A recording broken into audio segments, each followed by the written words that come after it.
Assalamualaikum warahmatullahi wabarakatuh. Alhamdulillah, senantiasa kita ucapkan dari lisan kita kepada Zat yang Maha Hidup, Zat yang berdiri sendiri, Zat yang telah menciptakan seluruh yang di langit dan di bumi, Zat yang telah menggantungkan semua nikmat yang Dia berikan kepada kita dengan kalimat Alhamdulillah.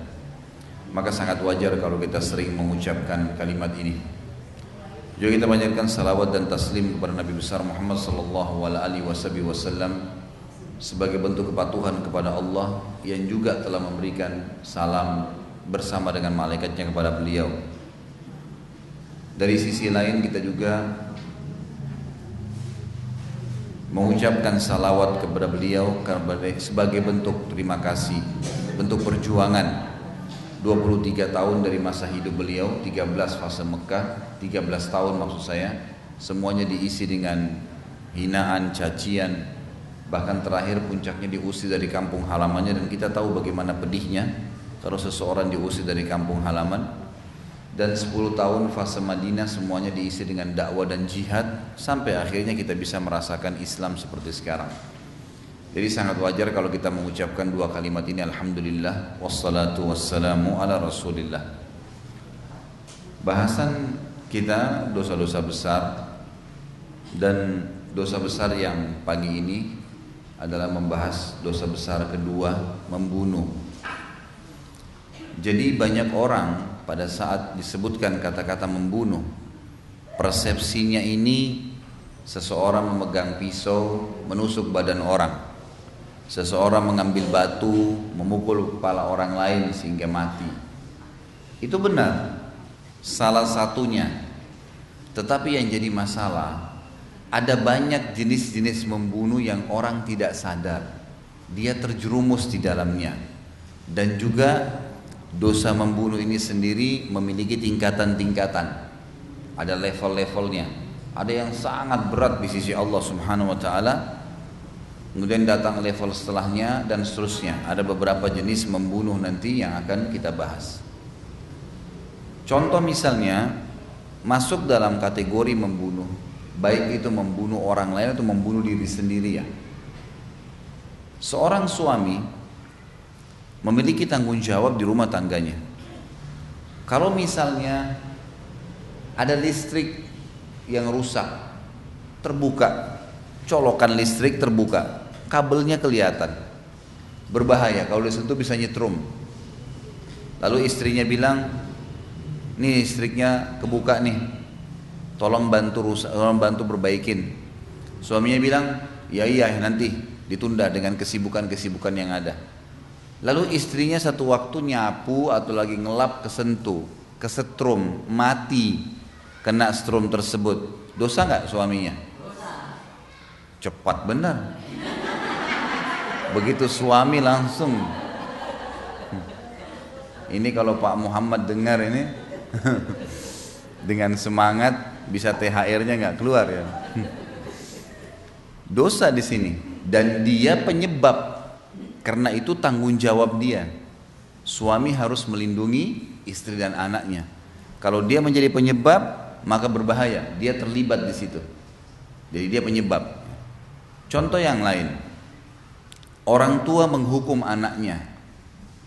Hukuman ini melampaui batas, memukul dengan sangat keras, mengurungnya di kamar, tidak memberinya makan.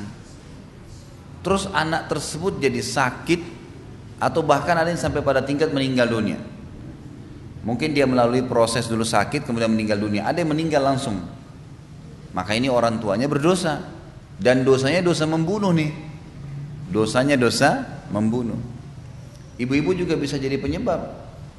Kalau seandainya ada makanan di rumah, makanan itu ibu masak karena ibu mau hemat misalnya, baik makanan masih ada.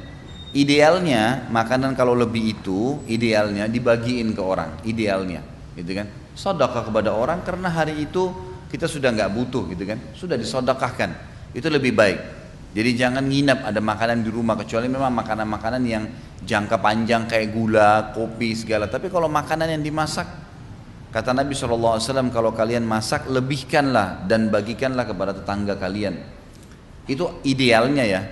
Tapi kalaupun tidak, kita misalnya mau simpan untuk kebutuhan, nantilah makan siang, sarapan masih belum habis, nanti makan siang. Ternyata makanan yang ibu simpan itu rusak, sudah rusak, terkontaminasi dengan bakteri kah? Mungkin kadang-kadang kan kita habis pegang sendok, diincipin, ditaruh lagi sendoknya ke dalam situ, kan jadi rusak, gitu kan? Rusak makanan tersebut. Lalu ibu pada saat makan siang hidangkan lagi buat suami dan anaknya. Dengan dia makan itu akhirnya sakit. Sakit menyebabkan dia mati. Dosa nggak ibu? Itu peka. Kalau sengaja ya, udah deh nggak apa-apa, cuma berubah rasa sedikit nggak apa-apa. Misal dia penyebabnya. Ini contoh ya. Banyak contoh-contoh yang orang jadi penyebab membunuh tapi dia tidak sadar. Dia tidak sadar masalah itu. Ada orang lagi ngepel lantai. Atau ada air tertumpah di lantai. Dia bertanggung jawab terhadap lantai tersebut. Misal ibu lagi ngepel, suami sama anak lewat. Emang ibu punya kewajiban di situ membersihkan. Atau tidak usahlah masalah rumah tangga. Anggap seseorang cleaning service, dia sengaja, dia punya tugas mengepel dan dia tidak mengambilkan isyarat atau tanda-tanda kalau dia lagi ngepel. Mungkin sudah dibasahin semua lantainya, dia main biarin saja. Mungkin dia punya kesibukan HP lah segala. Ada orang jalan kepleset, jatuh, kepalanya kebentur, mati. Dosa nggak dia? Dosa. Dia penyebab kan? Dia penyebab. Termasuk contoh yang lain misalnya, ada orang sakit. Tadi itu kalau kita penyebab orang lain mati ya. Kalau membunuh diri, ada orang dilarang oleh dokter, sakit, jelas. Yang membuat dokter tahu mendeteksi penyakitnya Allah yang menciptakan si dokter, yang ciptakan ilmunya, yang ciptakan kesembuhannya, yang memberikan informasi, ini sakit ini nggak boleh makan ini nih. Tapi ibu cuek aja, itu kan kata dokter, itu kan belum terbukti. Apalah alasannya misalnya gitu kan. Sehingga dia paksakan makan makanan yang tidak boleh tadi. Terus penyakitnya kambuh, masuk rumah sakit, mati. Bunuh diri itu namanya. Dia membunuh dirinya. Dia tahu tuh nggak boleh gitu. Sengaja jerumuskan dirinya pada hal yang tidak boleh, yang menyebabkan bahaya. Allah mengatakan wala tuhliku anfusakum, jangan kalian sampai membinasakan diri kalian. Innallaha kana bikum rahima. Allah sangat sayang dengan kalian. Banyak contoh-contoh berhubungan dengan masalah ini. Ada orang ugal-ugalan bawa mobil, balap-balap sengaja, tabrakan mati. Kalau dia mati dia bunuh diri tuh. Dia penyebab. Lain kalau kita lagi jalan, memang ajal datang, udah gitu. Kemudian tidak sengaja ketabrak, itu lain. Tapi nggak ada orang memang ugal-ugalan. Apalagi kalau sampai mabuk, tabrak. Dia kalau mati dia bunuh diri, orang yang ditabrak kalau mati juga dia membunuhnya. Ini banyaknya ya, faktor-faktor yang kadang-kadang kita tidak sadar. Ternyata orang tua bisa membunuh anaknya, suami bisa membunuh istrinya, istri bisa membunuh suaminya. Dia tidak sadar masalah itu. Jadi tidak selamanya menggunakan pisau ditusuk perutnya mati, tidak selamanya dipukul kepalanya dengan batu sehingga berdarah, tidak selamanya itu. Dia menjadi penyebab. Ada hal yang sederhana Bu ya. Misal ada orang tahu mobilnya udah jelas-jelas bannya kempes. Jelas kempes berbahaya. Dipaksain jalan, nggak ditambah angin. Akhirnya dia kecepatan tinggi di tol, kebalik mobilnya. Mati. Ajal sudah datang tapi dia membunuh dirinya sendiri. Atau ada orang bertanggung jawab terhadap mobil tersebut. Misal suami sudah mengetahui mobilnya ada masalah, tapi dia bilang nggak apa-apa deh sama istrinya, kamu pakai aja nggak apa-apa, anak pakai nggak apa-apa, udah nggak masalah. Tapi ternyata memang mungkin mobil ini bermasalah, gitu kan. Pada saat di tengah jalan ternyata ada penyebab dari masalah mobil itu, apa sajalah, akhirnya membuat terjadi kecelakaan. Maka ini termasuk kesengajaan. Semua yang menjadi penyebab orang lain celaka atau dirinya celaka itu terlibat dalam dosa tersebut. Dalam apa saja perbuatan. Sama halnya kalau seseorang menjadi penyebab orang berbuat baik atau dirinya berbuat baik, gitu kan? Maka kita akan panen pahalanya. Seorang muslim jeli memahami masalah ini. Itu kurang lebih contoh-contoh kronologis tentang jenis-jenis orang yang membunuh atau dibunuh yang tidak sadar kadang-kadang, tapi itu termasuk dalam bahasan kita. Kemudian ada tingkatan-tingkatan membunuh itu. Tingkatan yang paling berat dalam membunuh adalah membunuh orang yang beriman. Membunuh orang yang beriman. Jadi orang yang beriman kepada Allah Subhanahu wa taala, ahli ibadah, terus dibunuh sama dia. Dan bunuh ini bisa secara langsung atau dia menyuruh orang lain atau menjadi penyebab. Ya. Sehingga celakalah orang tersebut terbunuh. Maka ini dosa yang paling besar berhubungan dengan masalah membunuh ini. Allah menyebutkan di dalam surah An-Nisa ayat 93. An-Nisa ayat 93. A'udzu billahi minasyaitonir rajim. Wa may yaqtul mu'minan muta'ammidan fajazaohu jahannamu khalidan fiha wa ghadiballahu alaihi wa la'anahu wa 'adda lahu 'adzaban 'azima. Barang siapa yang membunuh seorang mukmin dengan sengaja, bukan karena membela diri, bukan karena tidak sengaja, maka balasannya ialah neraka jahanam. Dia kekal di dalamnya dan Allah murka kepadanya dan melaknatnya. Melaknat berarti mengangkat berkah hidup ya, serta menyediakan azab yang besar baginya. Sebagian besar ulama mengatakan bahwasanya membunuh ini termasuk dosa selain kekufuran, kemusyrikan, kemunafikan yang membuat kekal di api neraka. Durhaka dengan orang tua dosa besar. Riba, mencuri, zina, dosa besar semuanya. Tetapi tidak membuat pelakunya kekal di api neraka. Ini membunuh orang mukmin kekal di api neraka karena Allah mengatakan khalidan fiha. Dia akan kekal di dalamnya, di dalam neraka itu. Ini berbahaya sekali. Maka harus hati-hati. Kita tahu kisah Nabi Adam, dua anak Nabi Adam, Qabil dan Habil. Pada saat si Qabil ini membunuh Habil, gitu kan? Apa yang terjadi? Si Habil nggak mau ikut-ikutan. Sudah, kalau kamu mau bunuh saya, itu urusanmu dengan Allah. Saya nggak mau balas kamu. Artinya, kalau kau tetap memaksakan diri membunuh, maka kau akan jadi masalah. Bisa dibaca di surah Al-Ma'idah. Al-Ma'idah itu ayatnya 5, 6, 7, 8, 9, 10, 11, kurang lebih mungkin ayat 20-an ya. Coba dilihat Al-Ma'idah yang bunyinya itu watlu alaihim naba abnai Adam. Apa itu isinya? Coba ayat 20. 28 ya. Baik, ayat 28. Ya, saya bacakan ya. A'udzu billahi minasyaitonir rajim. Watlu alaihim naba abnai Adam bil haqq إذ قربا قربانا فتقبل من أحدهما ولم يتقبل من الآخر. Cobalah ceritakan hai Muhammad kisah tentang dua anak Adam yang mereka sama-sama saling melakukan ya ibadah sesajen yang diberikan kepada Allah. Yang satu diterima, yang satu tidak. Maka pada saat perilaku yang satu yang tidak diterima ini, waktu itu Nabi Adam mengatakan kalian berdua, anaknya ini Qabil dan Habil, kalian berdua ajukanlah sesuatu untuk Allah. Maka si Qabil ini membawa barang-barang yang bekas ya.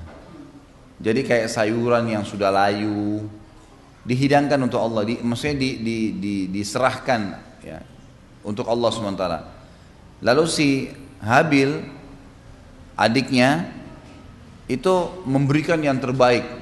Dia punya seekor domba, lalu dia berikan, ini pengorbanan saya untuk Allah. Maka diterimalah dari si Habil dan Qabil tidak, gitu kan. Maka si Qabil ini sakit hati. Qala la aqtulannak, lanjutan ayatnya. Kata si Qabil kepada adiknya Habil, saya akan bunuh kamu. Qala innama yatakabbalullahu minal muttaqin. Kenapa kau harus bunuh saya? Sementara Allah menerima apa yang sedang kita korbankan untuk Allah dari orang-orang yang bertakwa, artinya orang yang memilih yang terbaik buat Allah. Kenapa harus saya yang jadi korban? Kenapa harus bunuh saya gitu?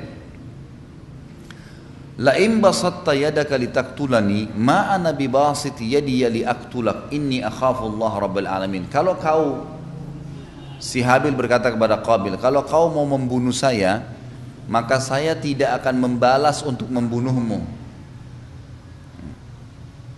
Jadi di sini statement yang dikatakan oleh para ulama tafsir, perilaku Habil pada saat mengatakan kepada Qabil, kalau kau mau bunuh saya, ya kau bunuh, tapi saya tidak mau membalasmu dengan membunuh.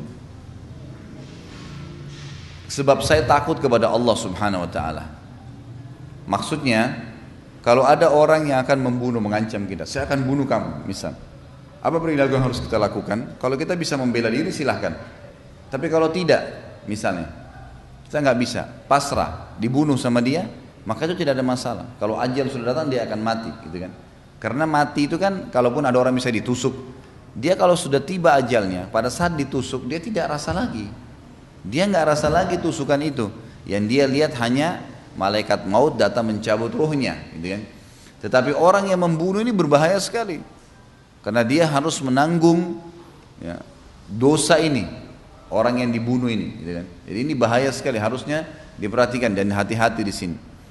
Lalu dia mengatakan, inni akhafullah rabbal alamin, inni uridu an tabu'a bi ithmi wa ithmika fatakuna min ashabin nar wa dzalika jazaa'udz zalimin. Kalau kau tetap bunuh saya, kau akan menanggung semua dosa-dosa ini.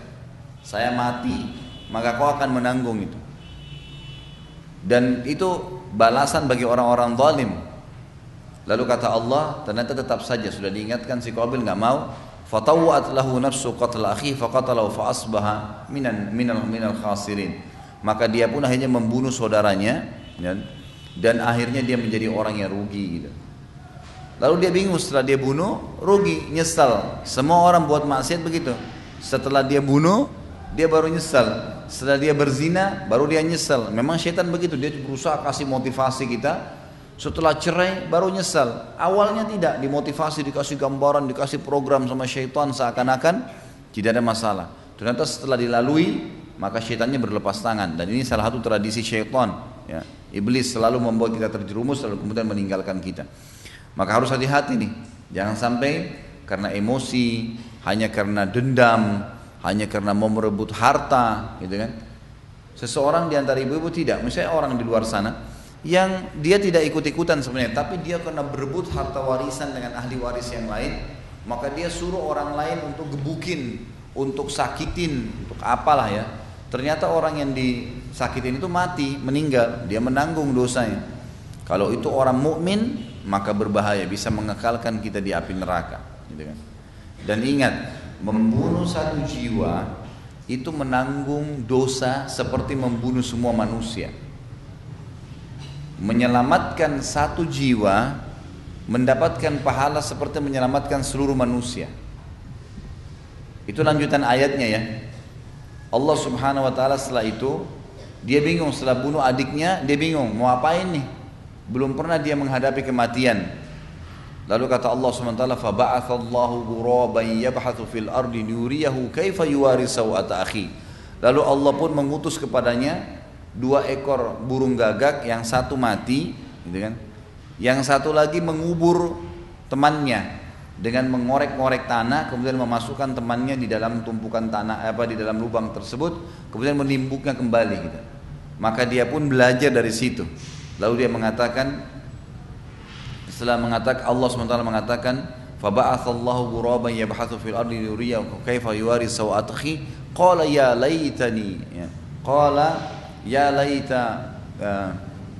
dikatakan oleh Allah, apa ayatnya? Coba lihat.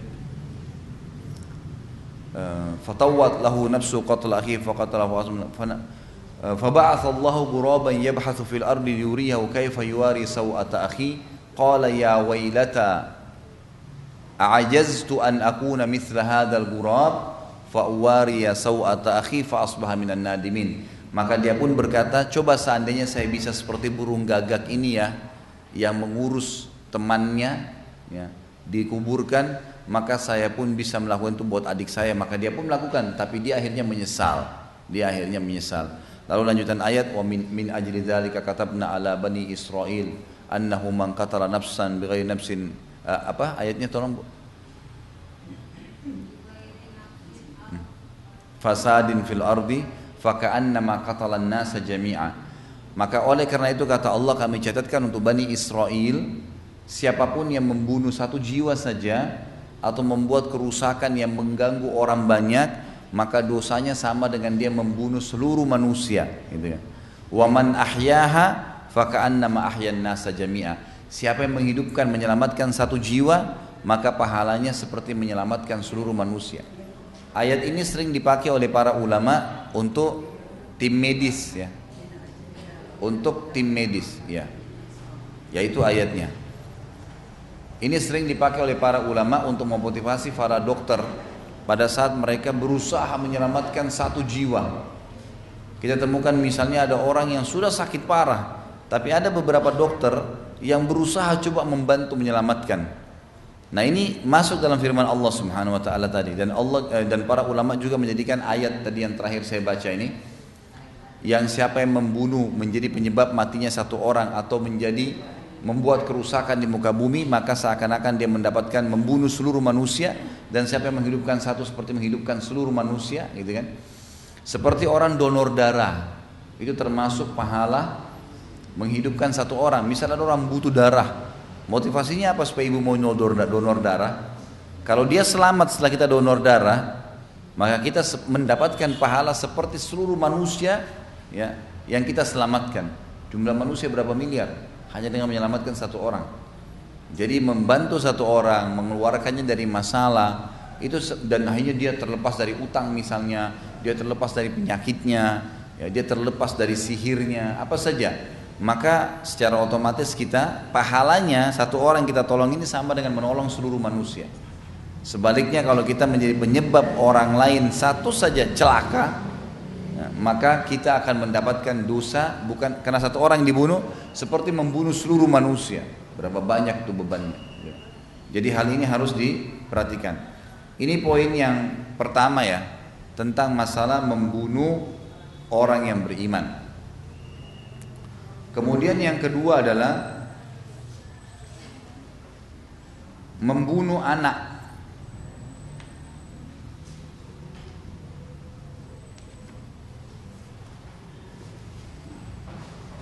Tentu di sini masuk di dalamnya membunuh orang tua atau membunuh anak ya. Karena orang yang terdekat dengan kita adalah orang tua sama anak. Itu orang yang paling dekat dengan seseorang. Kalau ada anak membunuh orang tuanya, ini dosa yang luar biasa. Sama juga kalau ada orang tua yang membunuh anaknya. Nah di sini kasus membunuh anak, mungkin bisa saja dia penyebab memukulnya, tapi yang difokus oleh para ulama seorang wanita yang menggugurkan kandungannya. Anak yang sudah bernyawa, sudah ada ruhnya, digugurin. Maka ini tidak boleh. Pendapat ulama tentang masalah menggugurkan anak ini kalau belum ditiupkan ruh. Kalau sudah terbentuk pun, selama belum ada ruhnya, kalau memang ada hal yang berbahaya di situ, berefek negatif bagi dia, si ibu ini kalau lanjutin maka akan meninggal, anaknya akan cacat, selama belum ada ruhnya ya, boleh. Ini jumhur ulama sepakat masalah itu. Masih baru terbentuk darah, masih ini, tapi dideteksi ternyata perempuan ini ya, iya, pokoknya sampai sebelum ditiup, sampai 4 bulan sebelum ditiup ruh. Tapi kalau sudah 4 bulan sudah ditiup ruh, apapun konsekuensinya nggak boleh. Nanti mau perempuan ini mati kah, mau nanti anaknya cacat, kalau sudah ada ruh nggak boleh lagi. Karena banyak orang subhanallah, pada saat ada banyak kasus ibu-ibu sebenarnya dia bermasalah, tapi karena sudah baru tahu dia hamil, bahkan ada yang baru tahu setelah 4 bulan gitu kan, dia tidak ngidam, tidak apa, gitu kan. Maka dia baru tahu, tapi dia pertahankan, tidak ada masalah tuh. Memang belum tiba ajalnya gitu kan. Yang jelas kesimpulan pendapat ulama mengatakan menggugurkan anak hanya boleh sebelum 4 bulan, itu pun kalau ada udzur syar'i. Seperti tadi bahaya, cacat, bisa meninggal dan seterusnya, ini yang dikatakan ada udzur syar'i. Kalau tidak maka tidak boleh. Kalau sudah 4 bulan ini mutlak, sudah ada ruhnya maka tidak boleh digugurkan. Apalagi cuma alasan-alasan duniawi saja, ya. Kata Nabi SAW,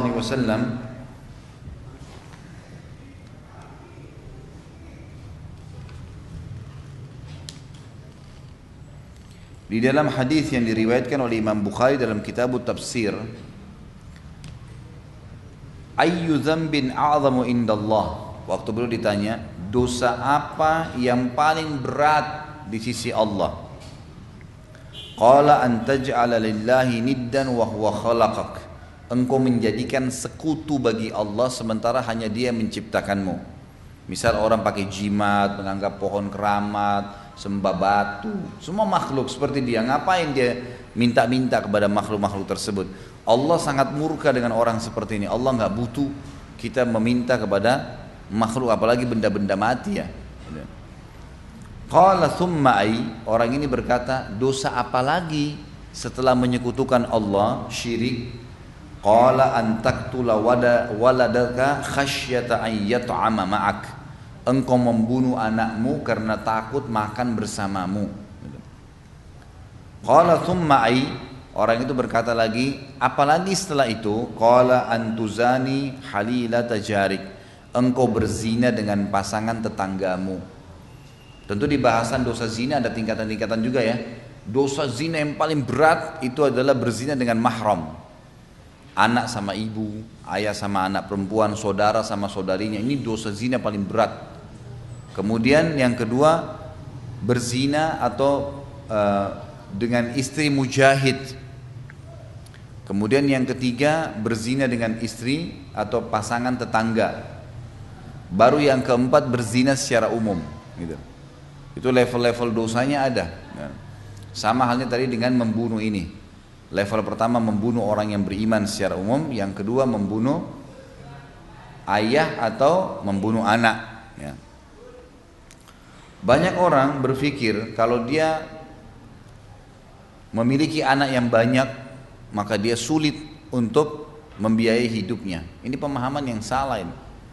Bukankah setiap jiwa yang lahir sudah ditentukan rezekinya? Hadis Nabi SAW yang sahih, kalau sudah 4 bulan janin di rahim ibu, maka Allah mengutus kepadanya malaikat yang menanyakan kepada Allah, ya Allah, saya jadikan jenis kelaminnya laki-laki atau perempuan gitu kan.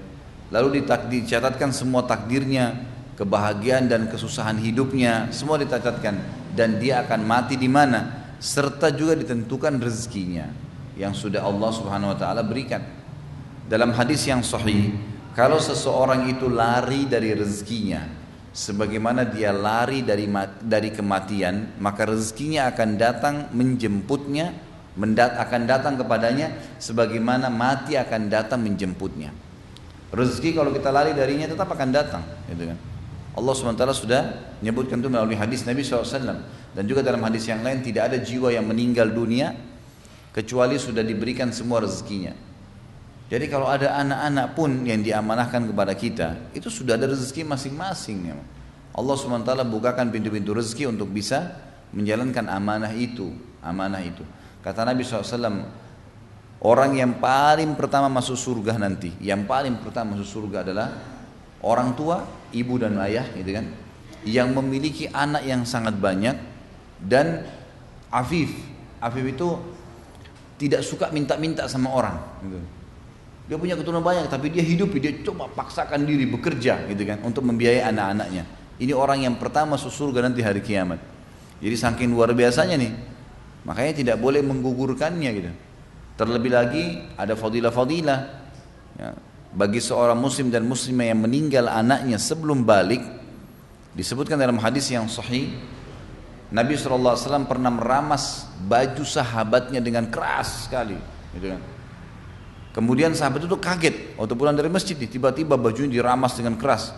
Kata Nabi SAW untuk sahabat itu balik, seseorang di antara kalian tubuhnya akan dipegang oleh anaknya yang meninggal sebelum balik seperti saya pegang bajumu sekarang pada hari kiamat sampai Allah memasukkan mereka semua ke dalam surga. Artinya dijamin masuk surga orang tua yang anaknya meninggal sebelum balik. Fadilah orang punya anak luar biasa nih. Kalau hidup bisa menjadi penyebab amal jariah, bisa mendoakan kita. Kalau dia mati sebelum balik bisa menjadi penolong pada hari kiamat. Ada seseorang pernah datang ke tempat ayah saya di Makassar waktu itu. Saya juga waktu itu masih tinggal di Makassar. Kurang lebih mungkin kisah ini di atas 10 tahun yang lalu ya. Pada saat itu ada satu orang yang datang dari Afrika Selatan. Ternyata orang ini kalau tidak salah dia punya anak 5 orang, 4 perempuan, 1 laki-laki. Dan yang laki-laki ini dia sayang sekali karena satu-satunya laki-laki gitu. Ternyata si laki-laki, anak laki-laki ini meninggal pada saat umur 2 atau 3 bulan baru lahir gitu. Dia setiap hari sedih dengan itu. Terus dia merasa sedih, dia bilang sampai bertahun-tahun, sampai anak-anak perempuannya semua sudah pada besar gitu. Sampai subhanallah dia datang kunjungin pesantren ayah saya di Makassar dan saya ketemu dengan saya waktu itu memang karena murid saya yang bawa dia gitu. Kemudian ngobrol-ngobrol sama saya umumlah secara masalah dakwah, masalah apa, bagaimana dia sampai ke Indonesia, apa kegiatannya di Afrika Selatan. Tidak sengaja bicara masalah anak yang mati, saya sebutin hadis tadi itu. Tiba-tiba dia nangis gitu. Saya tanya kenapa akhi nangis? Dia bilang ini seperti jawaban dari Allah. Saya udah bertahun-tahun sedih atas kematian anak saya. Tapi setelah saya dengarkan hadis tadi dia akan jadi penolong masuk surga, maka saya malah bersyukur kepada Allah sekarang. Nangis di depan saya dia, gitu kan? Berarti manfaatnya anak luar biasa nih. Ibu-ibu tahu nggak? Saya sekarang ceramah, insya Allah ya, Allah ikhlaskan niat kita, saya dapat pahala. Ibu-ibu hadir majelis ilmu juga dapat pahala. Orang tua kita panen pahala kita semua. Saya ceramah tumbuh besar dari ASI ibu saya dulu waktu saya kecil, gitu kan? Badan saya tumbuh dari nafkah ayah saya. Mereka membiayai sekolah. Akhirnya saya jadi pintar dan saya bisa mengajar. Maka semua yang saya lakukan ini dipanen pahala oleh orang tua. Berarti kata ulama, anak itu aset amal jariah yang paling besar, luar biasa. Kita bisa jalan nih, yang pandu kita jalan dulu siapa? Orang tua kita. Selama kita bisa jalan, orang tua kita dapat pahala. Jangankan itu, nama yang dikasih oleh orang tua selama dipanggil, kata sebagian ulama ya, misal nama saya Khalid, setiap orang panggil Khalid, setiap panggilan itu dapat pahala orang tua saya. Itu luar biasanya ya, aset amal jariah yang luar biasa. Itu belum kita bicara tentang dituntunnya berbicara, diajarkannya mana baik mana buruk, cara makan, cara minum, cara masuk kamar mandi, banyak tuntunan hidup nih. Panen semua pahala orang tua kita tuh, gitu. Makanya saya sarankan ibu-ibu kalau yang masih punya anak kecil, walaupun ada baby sister yang bantu, tetap harus luangkan waktu mendidik mereka. Mungkin baby sisternya bantu hal-hal yang membersihkan popoknya kalau lagi kotor, lagi buang air dan seterusnya gitu kan. Mungkin kadang-kadang memberikan susu, tapi ada saatnya ibu itu harus duduk, ya kan? Dengarkan lantunan ayat di kupingnya, berikan didikan-didikan, latih dia berjalan. Ada waktu. Ada subhanallah wanita muslimah, saya tidak bicara orang kafir, wanita muslimah tidak pernah ketemu sama anaknya. Sama sekali. Dari arisan ke arisan, dari acara ke acara, pulangnya malam anak sudah tidur cuma dicium selesai. Besok begitu lagi. Kehilangan aset nih, gitu ya. Makanya pendidikan anak harus usahakan di tangan kita. Subhanallah, saya temukan orang-orang yang sibuk mendidik anaknya dari kecil, itu luar biasa itu. Umumnya anak-anak itu patuh sama dia. Patuh sama dia pada saat memang sudah dewasa. Allahu alam. Ini yang saya tahu. Tentu juga ada variabel lain ya. Kalau ibu-ibu mau anak-anaknya bakti, kalau misal orang tua kita masih hidup, maka bakti dengan orang tua kita juga salah satu faktornya. Kata Nabi SAW, berbaktilah dengan orang tua kalian, Allah akan karuniakan kalian anak-anak yang berbakti dengan kalian. Dan jagalah kehormatan, kesucian, kemaluan kalian, Allah juga akan menjaga kesucian, kehormatan pasangan kalian. Ada unsur timbal balik gitu kan. Jadi ini hal-hal mendasar memang yang berhubungan dengan masalah itu. Jadi nggak boleh sama sekali seseorang itu membunuh anaknya. Ya, bagaimanapun itu anak kita. Gitu. Dan anak ini cuman sebuah predikat ya. Allah menjadikan status itu ada. Padahal sebenarnya itu manusia Allah ciptakan. Cuma dihubungkan secara variabel kehidupan manusia bersama dengan kita. Ibu-ibu yang punya anak perempuan Allah mudahkan misalnya kita didik sampai menikah.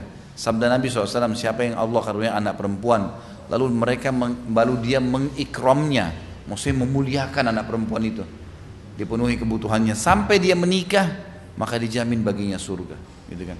Jadi luar biasa anak itu, aset amal jariah. Kenapa harus digugurin? Kenapa harus dibunuh, gitu kan? Hanya karena ketakutan miskin misalnya. Maka ini hal-hal mendasar yang harus kita ketahui. Subhanallah, kita temukan ada tukang sampah di jalan, maaf saya bahasakan ini. Kemudian ada apalah ya, orang-orang buru-buru kasar, di rumahnya anaknya 6, 7, anaknya banyak gitu kan. Tapi hidup semua anaknya tuh. Bahkan tidak jarang menjadi sarjana, padahal dia kerja kasar gitu kan. Luar biasa Allah berkahi. Jadi itu adalah amanah-amanah dari Allah. Jangan sampai digugurin. Membunuh anak ini adalah dosa besar yang datang setelah dosa besar membunuh yang pertama, tingkatan pertama tadi membunuh orang beriman. Allah juga mengatakan dalam surah Takwir, surah At-Takwir ayat 8 dan 9. Ini juz 30 ya, surah Takwir ini. A'udzubillahi minasyaitonirrajim. Wa idzal mau'udatu su'ilat bi ayyi dzambin qutilat. Ya. At-Takwir ayat 8 dan 9.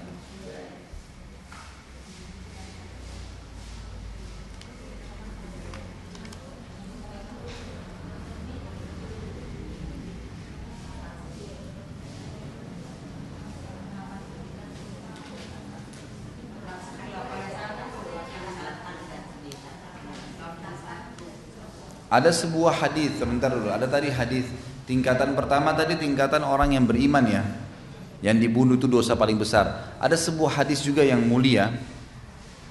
Hadis ini diriwayatkan oleh Imam Nasai dalam Kitabut Tahrim Ad-Dam, bab ta'dzimud dam, jilid 7, nomor hadisnya 83 dan 84. Kata Nabi SAW, laqatul mu'minin a'zamu indallahi min zawalid dunya.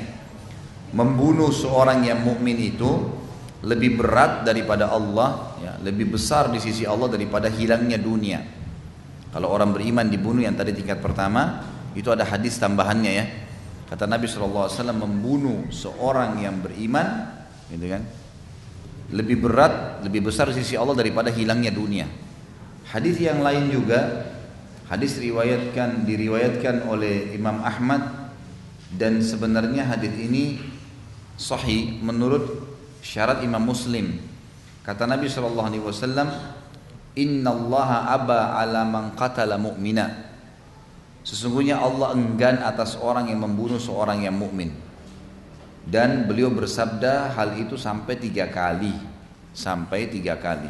Maksudnya adalah beliau mengatakan Allah menolak ya, Allah menolak semua orang-orang yang membunuh mukmin. Terus begitu. Artinya ditolak sini sebagian ulama hadis menjabarkan pada saat dia meninggal ruhnya ditolak, pada saat dia masuk di mahsyar nanti ditimbang amal juga ditolak, nanti mau masuk surga ditolak. Jadi berat sekali membunuh orang beriman ini. Juga ada hadis yang lain diriwayatkan oleh Imam Nasai, juga Imam Abu Dawud. Kata Nabi SAW dalam hadis sahih, kullu dzambin asallahu an yakfirah illa ar-rajulu yamutu kafira aw ar-rajulu yaqtulu mu'minan muta'ammidan. Semua dosa mungkin masih bisa Allah ampuni, kecuali seseorang yang mati dalam keadaan kafir, musyrik, kufur kepada Allah, dan seseorang yang membunuh seorang mukmin dengan sengaja. Jadi berat sekali itu membunuh orang beriman. Ini tadi tambahan-tambahan dalil ya. Kalau yang kedua tadi membunuh anak, itu sudah saya jelaskan, gitu kan. Kemudian tingkatan yang ketiga adalah membunuh mu'ahid. Mu'ahid itu ibu-ibu sekalian adalah orang kafir yang dibawa naungan pemerintah Islam. Orang kafir yang dibawa naungan pemerintah Islam.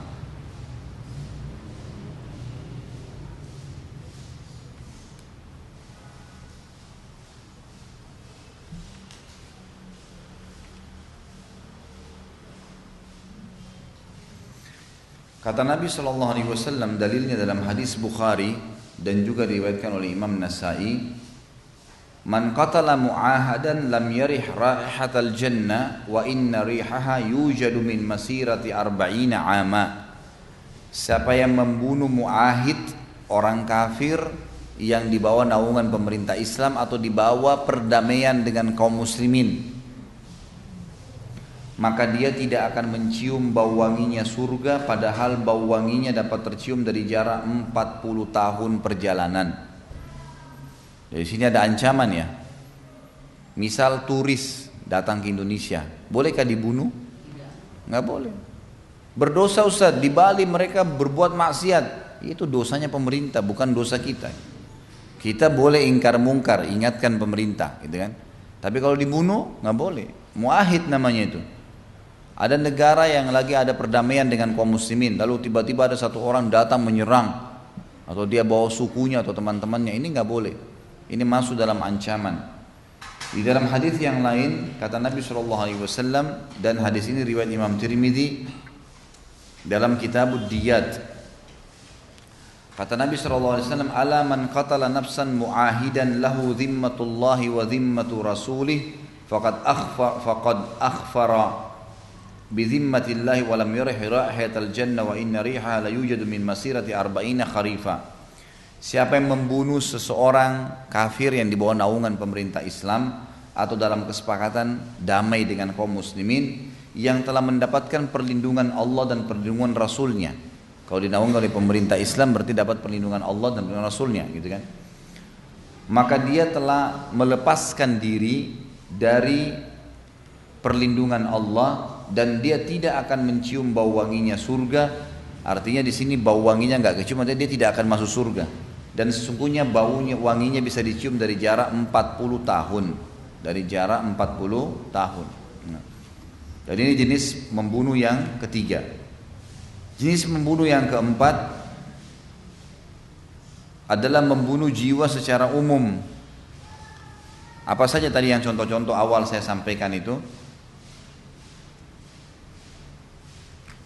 Dan ini cukup banyak dalil-dalilnya tentang masalah tidak bolehnya membunuh jiwa.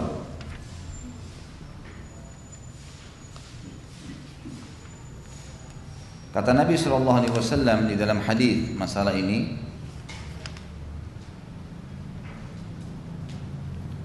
diriwayatkan oleh Imam Bukhari Muslim, ijtanibus sab'al mubiqat, jauhilah 7 dosa induk, 7 dosa besar yang membinasakan. Jadi banyak dosa besar ya. Di buku ini ada bahasan sekitar 100 ribu dosa besar, tapi ada 7 induknya.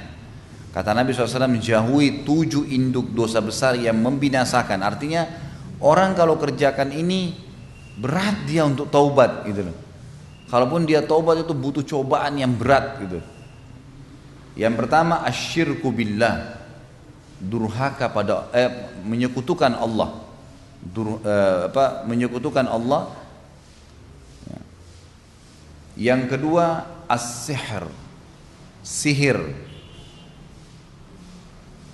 Yang ketiga waqatlun nafsil lati harramallahu illa bil haqq, membunuh jiwa yang telah Allah haramkan kecuali dengan alasan yang benar.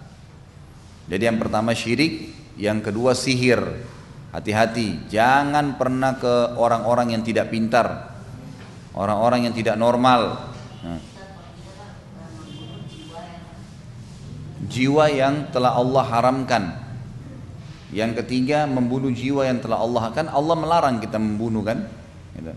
Allah haramkan kecuali dengan alasan yang benar. Maksudnya di sini misal kita tiba-tiba diserang, kita nggak tahu gitu kan.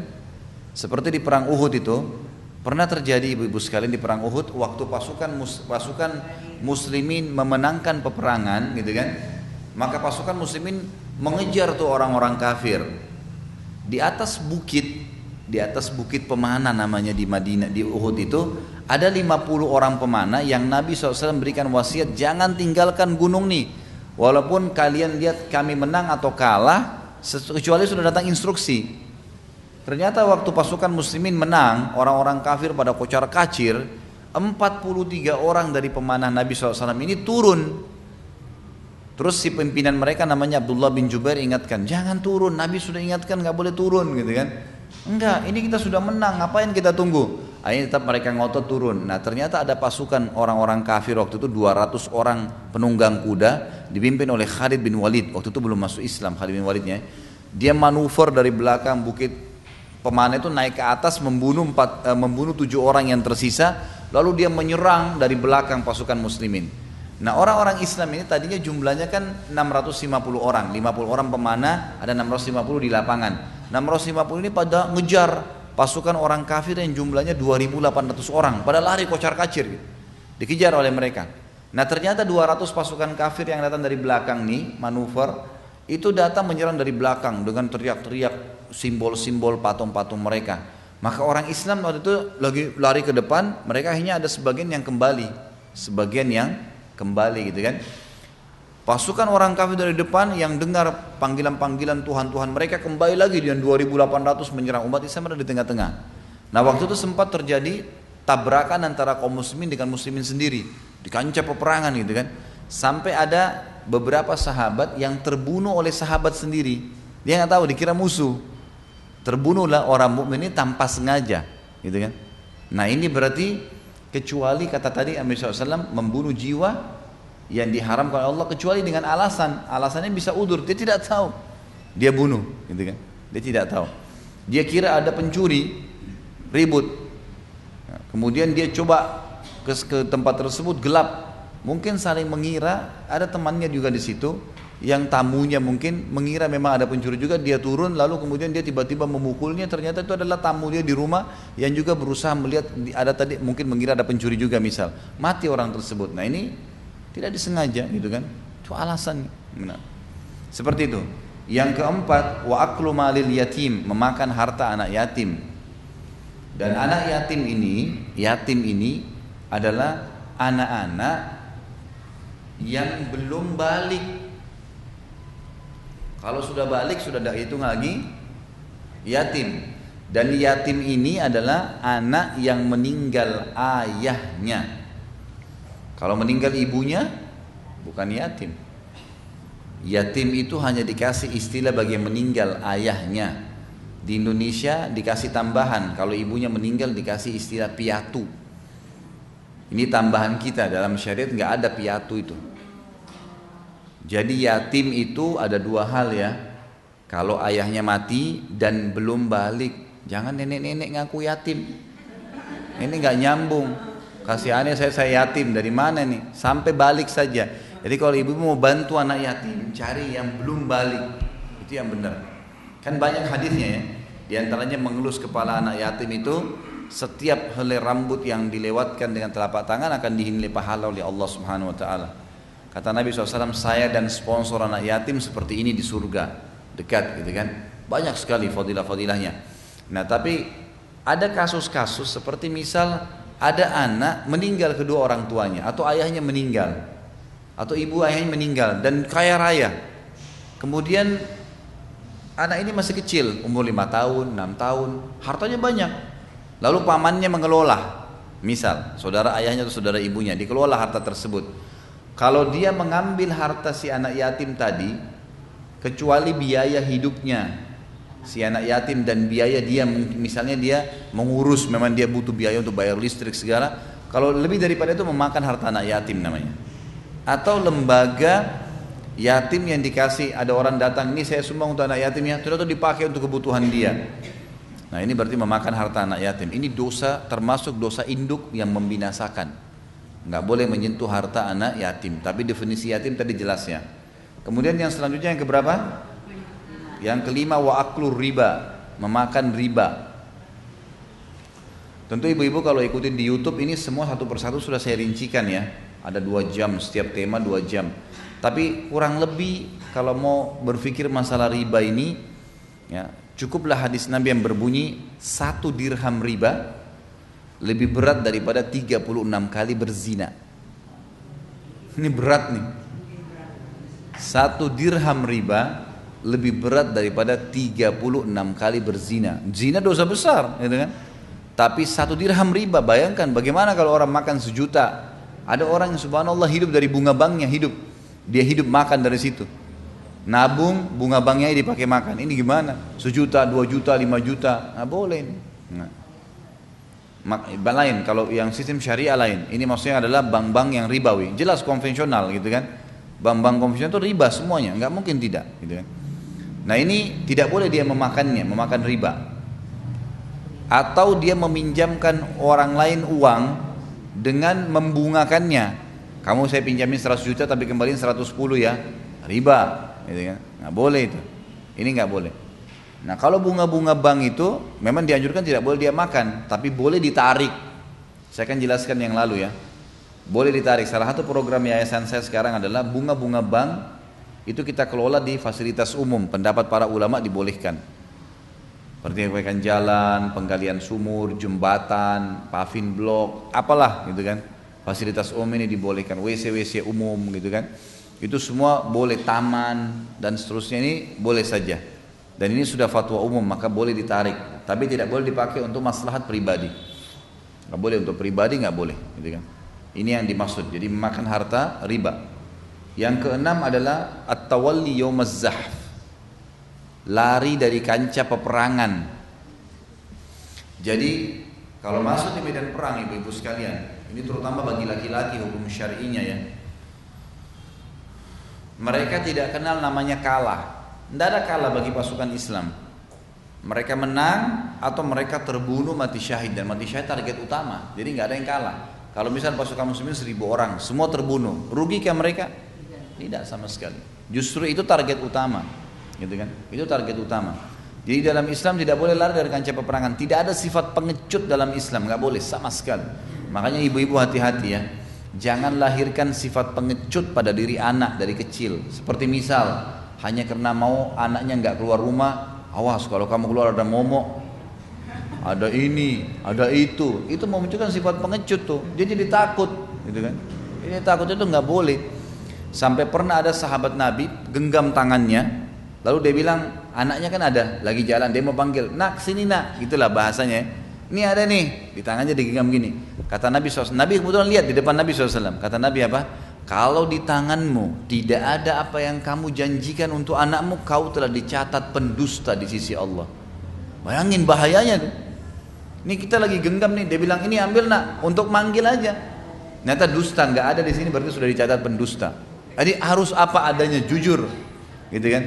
Jangan tanamkan, kita kembali ke bahasan, jangan tanamkan sifat pengecut. Dan biasanya kena sering ditakut-takuti, gitu kan?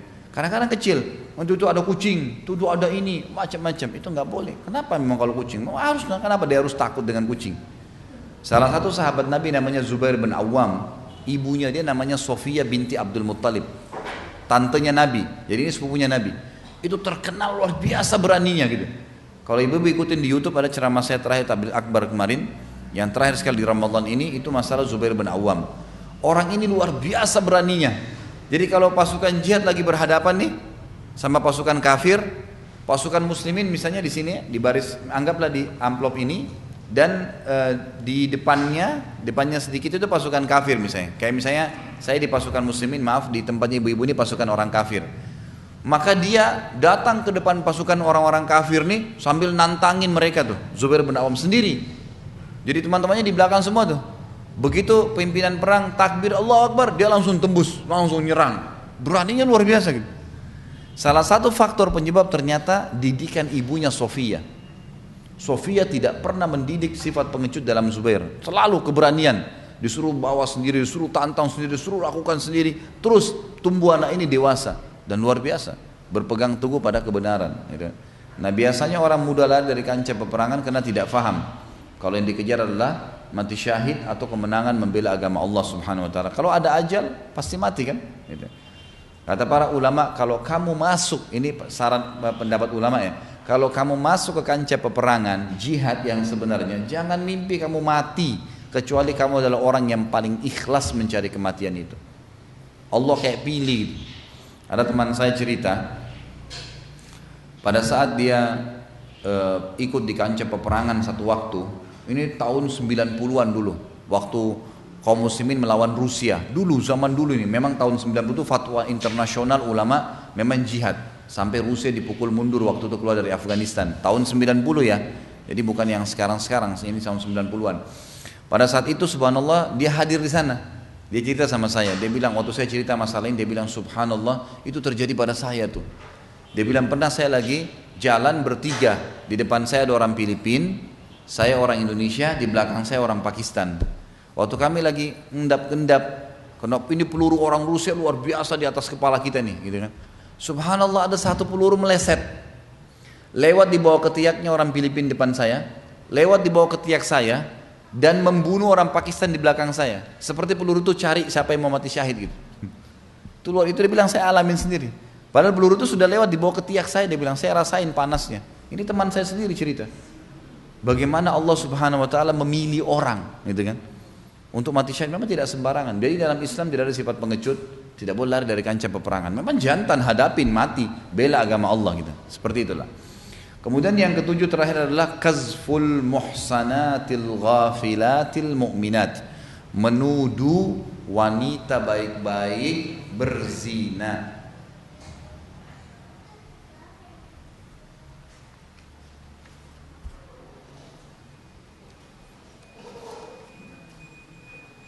Jadi ini kasusnya seperti waktu Aisyah radhiyallahu anha dituduh oleh Abdullah bin Ubaidillah bin Salul bin Abi Salul yang pimpinan orang munafik berzina dengan Safwan. Padahal Aisyah radhiyallahu anha tidak ada salahnya di situ, tapi dituduh seperti itu.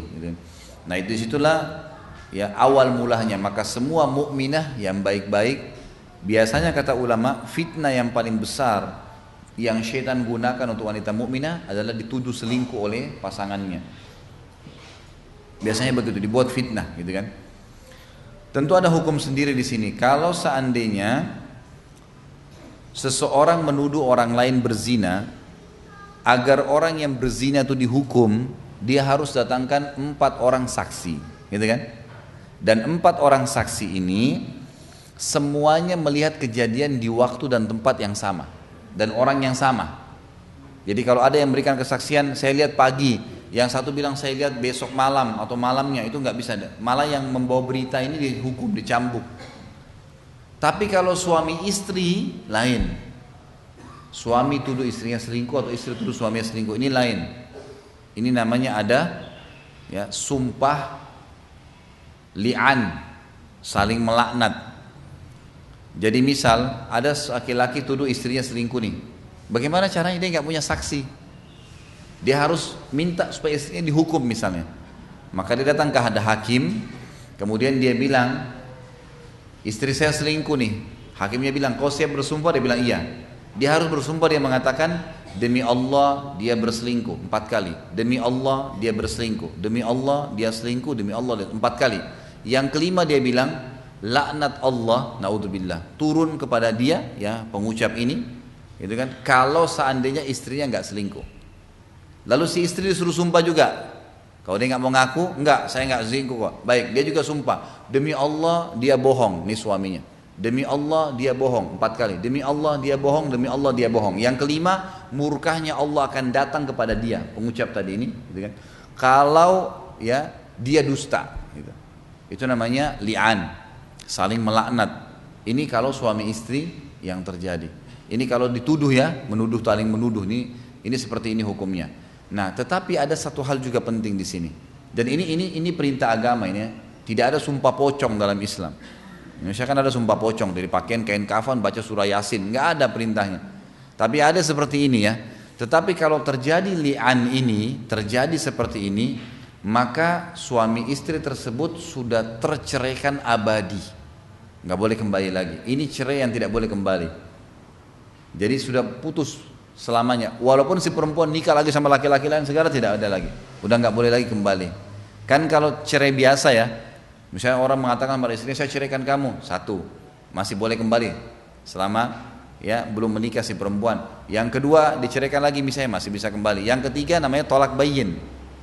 Udah nggak boleh kembali kecuali dia nikah lagi sama laki-laki lain. Dan kalau terjadi perceraian normal nih, nikahnya nanti terjadi perceraian, terbuka variabel untuk kembali kepada mantan suami yang pertama, gitu kan. Tapi khusus untuk sumpah li'an tadi, saling nuduh itu nggak bisa lagi kembali selamanya. Itu sudah tolak cerai perselamanya, yang tidak bisa kembali. Baik, saksi bahasan kita tadi apa? membunuh jiwa. Ya. Dosa besar yang dari 7 dosa besar tadi yang membinasakan yang urutan ketiga.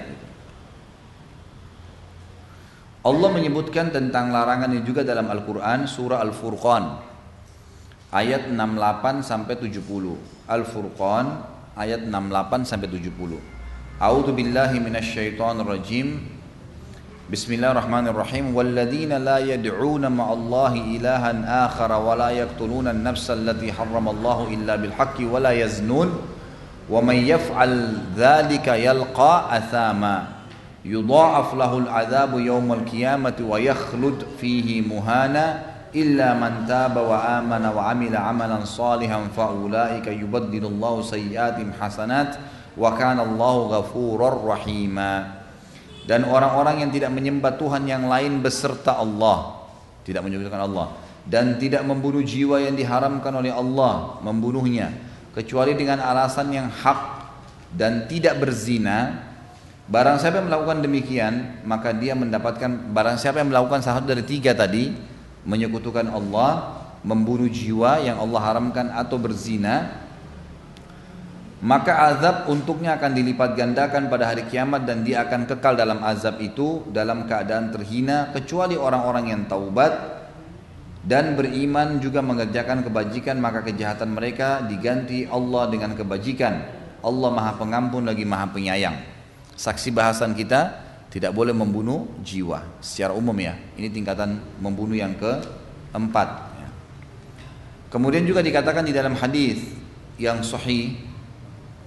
Hadis ini diriwayatkan oleh Imam Bukhari dalam Kitabul Iman nomor 31 dan Imam Muslim dalam Kitabul Fitan Wassirat wa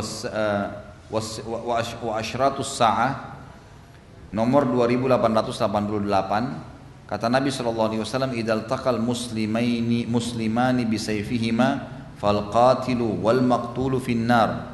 Qila ya Rasulullah hadal qatil fama balul maqtul? Qala li'annahu kana harisan ala qatli sahibihi. Kalau 2 orang muslim saling berhadapan dengan menenteng pedang, maka mereka berdua yang membunuh dan yang dibunuh akan masuk ke dalam api neraka. Lalu kata para sahabat, ya Rasulullah, yang membunuh masuk akal kalau masuk neraka, yang membunuh. Apa salahnya orang yang dibunuh? Maka kata Nabi SAW, karena yang terbunuh pun kalau dia tidak terbunuh, dia pasti akan membunuh rivalnya.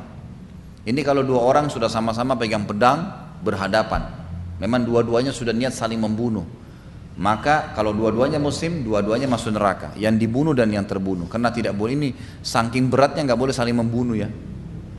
Ibu-ibu gini kata kuncinya, kalau ibu diajak bertengkar oleh siapapun kan itu, mau tahu cara yang paling selamat, tinggalkan. Diajak bertengkar nih, kita lagi jelasin apa, lalu kita sudah sampaikan argumen, kita tahu kita benar, udah. Dia tetap ngotot, sudah tinggalin. Baiklah kalau gitu, udah tinggalin aja, nggak usah lanjutin. Habis energi, habis kalimat, atau apa, emosi jadi muncul, ide kita semua jadi buyar, dan berbahaya nih. Dilanjutin bisa pukul-pukulan, bisa nanti mati, bisa jadi dosa, dan itu syaitan inginkan, karena itu dosa berat, gitu kan. Maka kata Allah SWT, wa idza khatabahumul jahiluna qalu salama. Sifatnya hamba-hamba Allah itu adalah kalau mereka diajak bicara, bertengkar oleh orang bodoh, mereka meninggalkannya. Mereka berkata, sudahlah kalau gitu terserah kamu, gitu kan. Kalau kita ngobrol, memang tujuannya mau cari kebenaran, kelihatan tuh. Ada orang yang memang bukan cari kebenaran, emang mau berdebat, emang mau ribut. Kadang-kadang kita sudah sampaikan, jelas dia salah, kita ingatkan, masih banyak jawabannya. Ya udah terserah kamu, tinggalin aja. Nggak ada manfaatnya kita ribut dengan dia. Ini kata-kata ulama, kata paling luar biasa, yang paling sederhana untuk bisa menutup pintu membunuh ini. Karena itu ujungnya ke sana nanti. Sama dengan pintu zina, awalnya komunikasi, terus lama-lama jadi ke sana. Begitu juga dengan membunuh ini. Awalnya itu buat emosi, pertengkaran, ribut. Orang kalau emosi kan sudah buyar, gitu kan? Makanya Ali radhiyallahu anhu pada saat bertengkar dengan Fatimah radhiyallahu anha, maka sama Ali waktu lagi ribut sudah mulai meninggi suara, sama Ali ditinggalin keluar dari rumah. Lalu Ali pergi ke masjid, baring ke tanah, digosok-gosok badannya di tanah. Ali lampiaskan emosinya di situ. Dia tahu karena kalau dia lanjutin nih, Perempuannya ngomong juga tinggi, suami juga ngomong tinggi, akhirnya melayang tangannya, akhirnya pukul. Dan orang kalau emosi itu beda dengan kalau tidak emosi kan. Mungkin ada gelas di sebelahnya bisa dilemparin, mungkin ada pisau, mungkin ada apa, tidak niat membunuh, tapi bisa mati, gitu kan? Bisa membunuh, bahaya sekali orang kalau sudah emosi. Maka ditutup, sedikit terbuka pintu perdebatan. Kalau kita tahu nih, ya, memang betul-betul kita sudah benar, ataupun misalnya memang dia tidak bisa terima, walaupun itu sudah sampai kepada dia, sudah tinggal ya, sudah terserah kamu deh, udah tinggal, sibukkan diri dengan ibadah kepada Allah Subhanahu wa taala. Karena ini berbahaya, membuka pintu membunuh tadi. Kemudian dalam hadis yang lain dikatakan, kata Nabi SAW, hadis ini diriwayatkan oleh Imam Bukhari dalam Kitabul Ilm nomor 121, Imam Muslim dalam Kitabul Iman nomor 65. Kata Nabi SAW, la tarji'u ba'di kuffara yadribu ba'dukum riqaba ba'd. Janganlah kalian menjadi orang kafir setelah aku wafat, karena kalian saling memenggal leher satu sama yang lainnya. Ini gak boleh orang Islam saling perang, gak boleh ya. Tinggalkan semua hal yang tidak bermanfaat, dimulai dari perdebatan yang akhirnya bisa membawa tadi kepada perang, memerang. Kemudian dikatakan juga di dalam hadis yang lain, hadis ini diriwayatkan oleh Imam Bukhari dalam Kitabud Diyat, nomor hadisnya itu 6864, dan Imam Muslim dalam Kitabu Al-Qisamah nomor hadisnya 1678, dan An-Nasai dalam Kitabut Tahrim, Tahrimud Dam nomor 83. Kata Nabi SAW, awwalu ma yuqda bainan nasi fid dima. Yang paling pertama sekali nanti hari kiamat dihisab adalah pertumpahan darah. Adalah pertumpahan darah. Jadi ini yang paling pertama dihisab oleh Allah Subhanahu wa taala. Juga ada hadis Nabi SAW yang mulia. Beliau mengatakan, hadis ini riwayat Imam Bukhari, la yazalul mar'u fi fushatin min dini ma lam yusib daman haraman.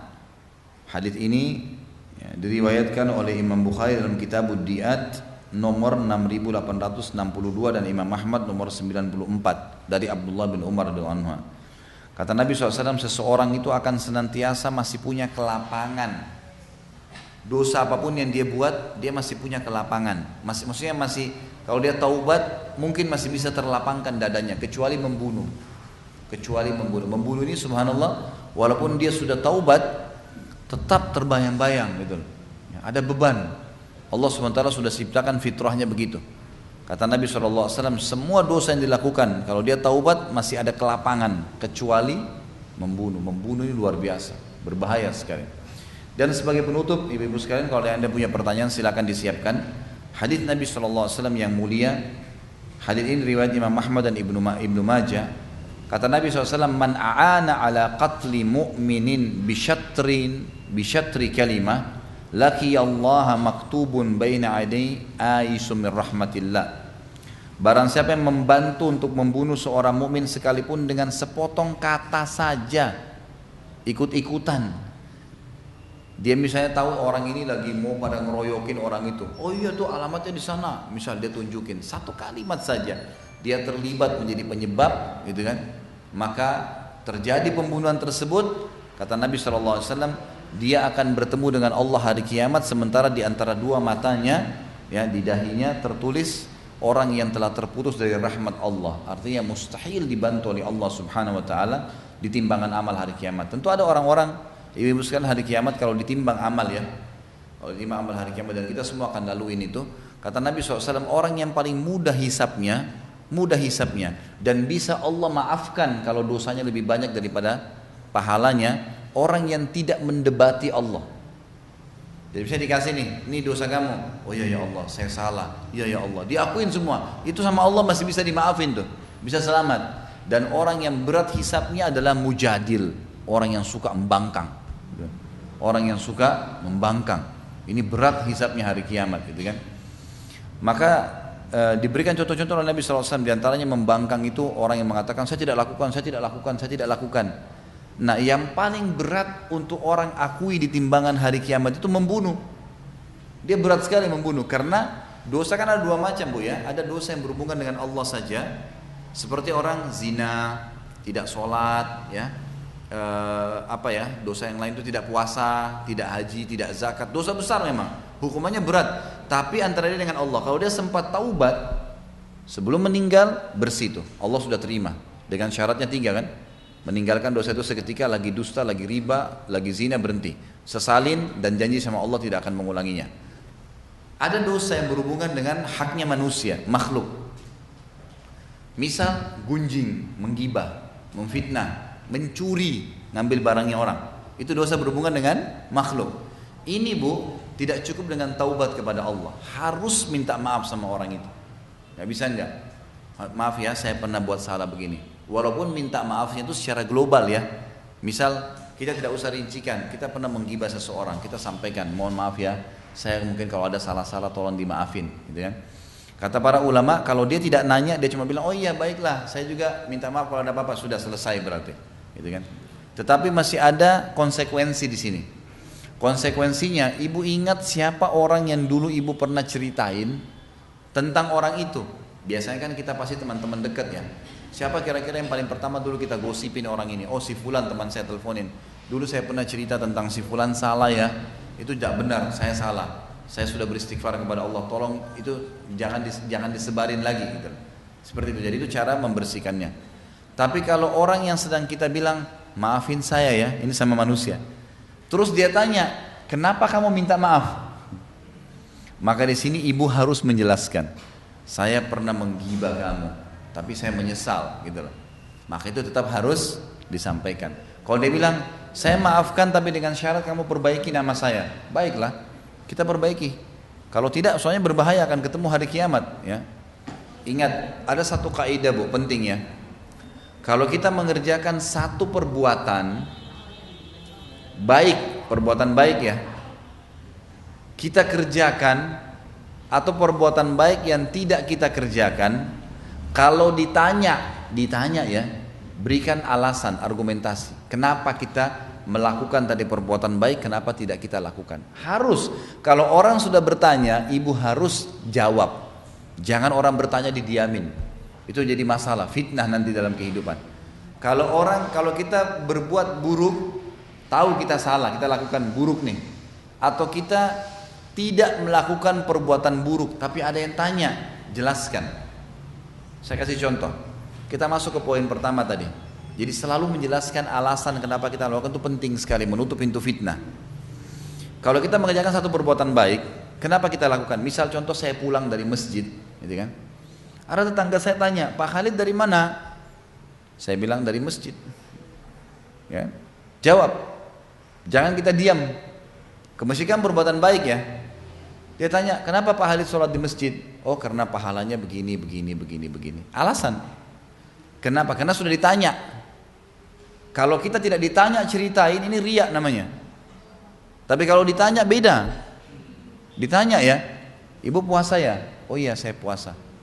Kita lagi ke rumahnya misalnya, gitu kan? Supaya nggak dihidangkan makan minum, iya saya lagi puasa. Kontrol diri supaya tidak riya. Insya Allah tidak kalau ditanya ya.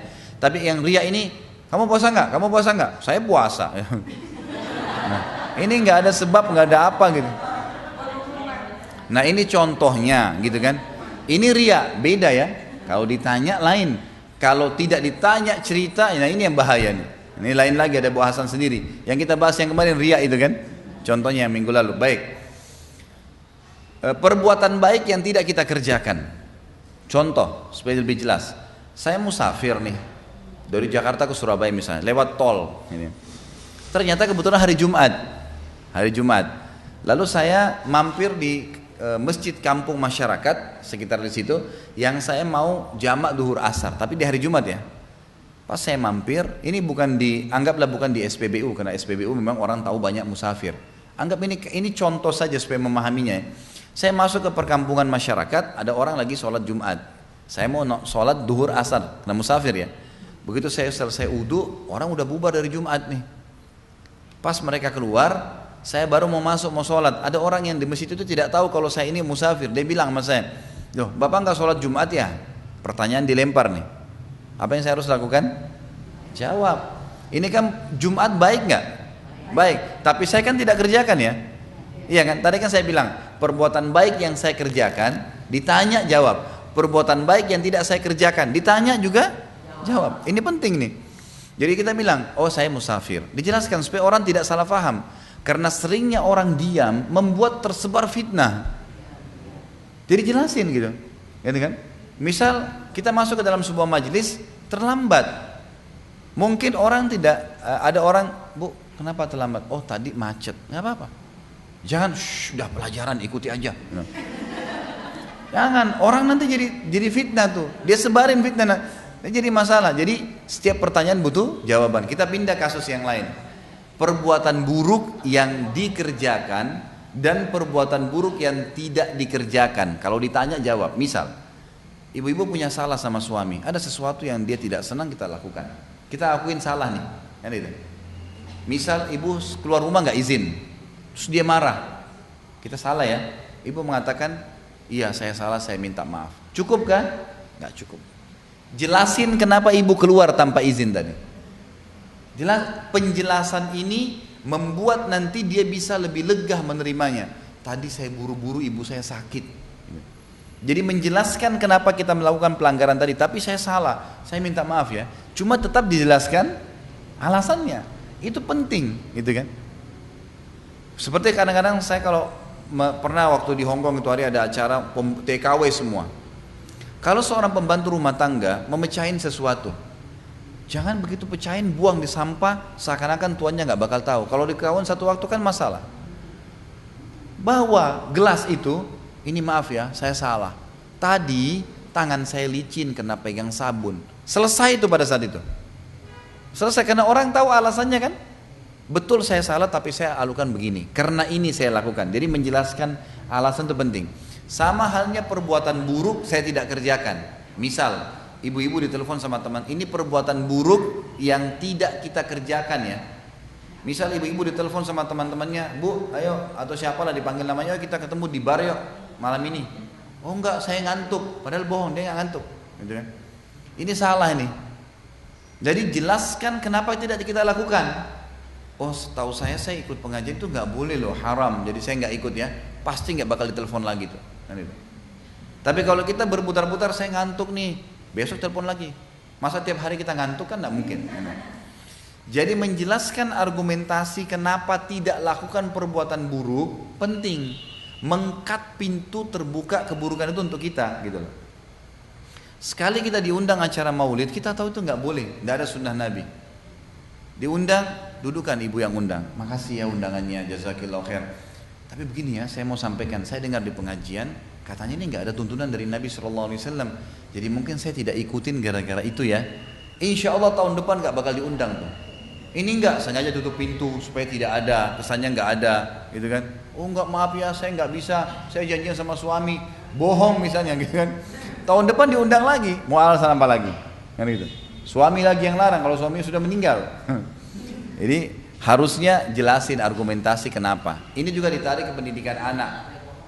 Anak, loh iya, jawab apa adanya. Jawab apa adanya. Saya tidak pernah mengatakan tadi bohong ya. Jelaskan kenapa, apa adanya. Tadi ini kan misal kita tidak mau pergi, jadi memang bilang saya tidak bisa ke diskotik karena saya tahu itu haram. Temannya nggak bakal telepon lagi tuh. Ah kamu sekarang so alim, ya udah nggak apa-apa kamu bilang apa, tapi memang saya nggak ikut loh. Kalau kamu ajak saya ke pengajian, saya pergi.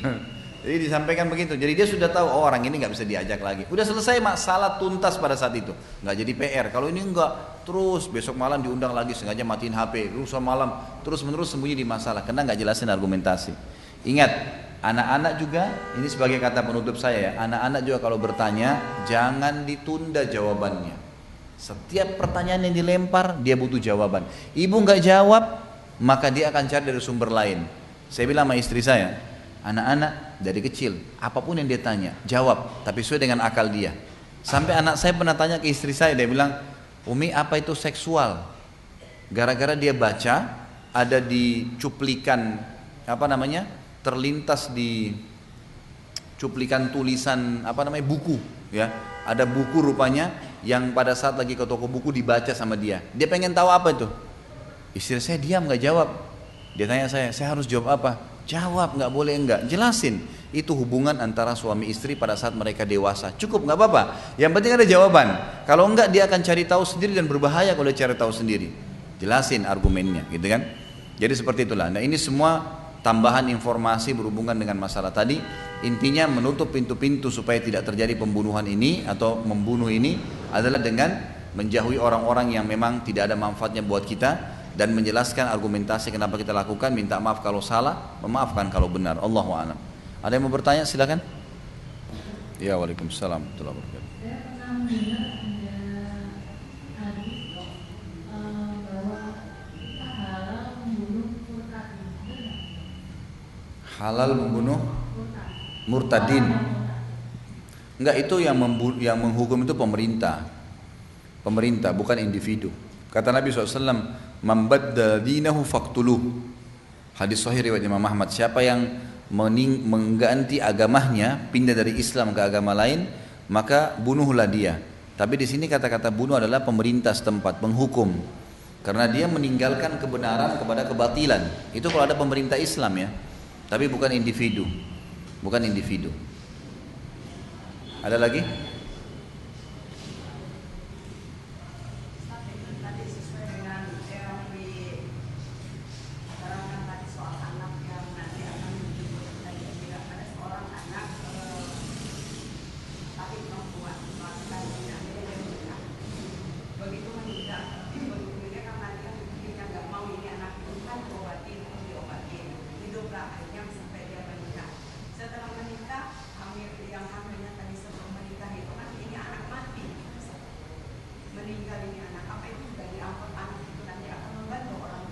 Enggak, kalau anak zina tidak berlaku pada dia ini. Ini hanya berlaku pada anak yang sah. Pada anak yang sah. Kalau anak zina itu sebenarnya tidak ada penisbatan kepada orang tua. Walaupun dia yang kandung, walaupun si laki-laki pemilik sperma menikahi ibunya, ya si perempuan tetap sama. Tidak ada penisbatan, tidak ada kewalihan dalam pernikahan, dan tidak berlaku juga fadilah-fadilah tadi.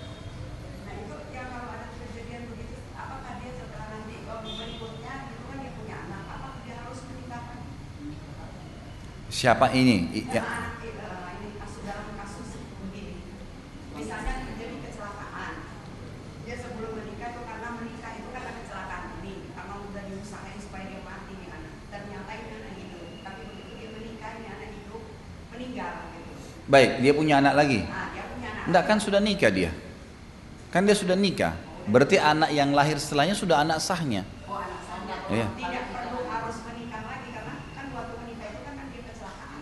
Iya, jadi ini pendapat ulama mengatakan yang lebih kuat adalah dia menikah setelah melahirkan, kan gitu. Tapi ada pendapat lain yang mengatakan kalau dia menikah sementara dia hamil, ada sebagian pendapat ulama yang mengatakan sah pernikahannya, tapi anak tidak dinisbatkan.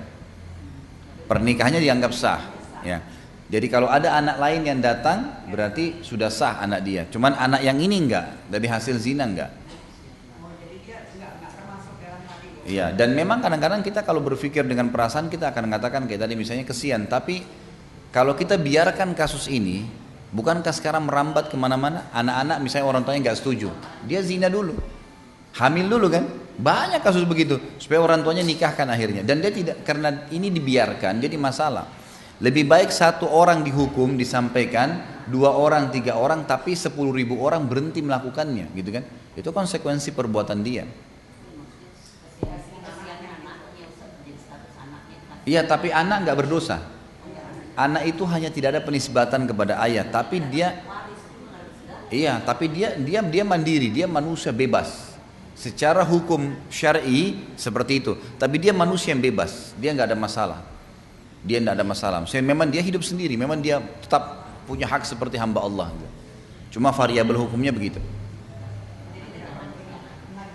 Enggak. Siapa? Enggak, itu kalau dia berpegang pada pendapat pertama, yang tidak sahnya pernikahan pada saat wanita hamil itu ada pendapat. Itu memang lebih kuat pendapatnya, tapi ada pendapat yang saya kemarin tanyakan kepada beberapa syekh di Masjid Nabawi. Mereka mengatakan ada pendapat ulama, bahkan saya didatangkan beberapa dalil-dalilnya tentang masalah sahnya pernikahan wanita kalau lagi hamil, gitu kan.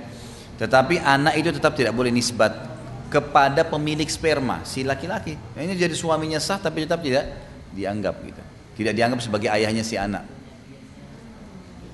Ada lagi? Ya.